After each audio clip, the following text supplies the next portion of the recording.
yordam beringlar.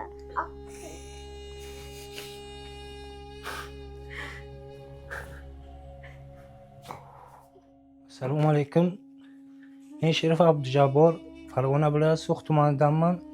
Daraxtga chiqib ehtiyotsizlik sababli o'zimni yo'qotib, yiqilib tushuvdim.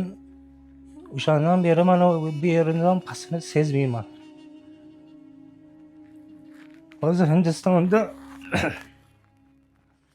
operatsiya qilamiz deyapti.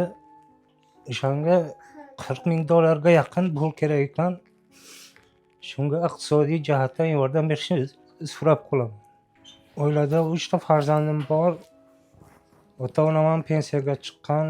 Shularga tuzalib ketib, shularni boqish uchun iqtisodiy jihatdan yordam berishingizni iltimos qilardim.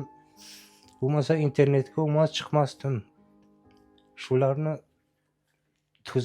tuzalib kelib boqish uchun majbur bo'lyapman internetga chiqishga. Erkak kishiga yotish umuman to'g'ri kelmaydi, oson emas. Assalomu alaykum. Hozir biz Farg'ona viloyati So'x tumanidamiz. Ularni srochna Hindistonga olib borib operatsiya qildirishimiz kerak, lekin operatsiyaga 30 mingdan oshiq mablag' so'ragani uchun imkoniyatlari yo'qligidan bizga murojaat qilib chiqishdi va biz kelib mana videoni chiqarib beryapmiz.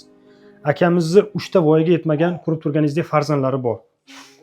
Pensiyaga chiqqan ota-onalari bor. Oilani ta'minoti hammasi akamizni o'zida edi. Lekin bu holatga tushib qoldilar.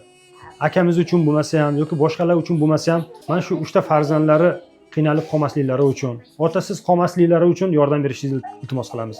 Do'stlar, ekranga karta raqamlari hamda telefon raqamlarini yozib qo'yamiz. Bemalol o'zlariga aloqaga chiqib, ehson qilishlaringiz, yordam qilishlaringiz mumkin.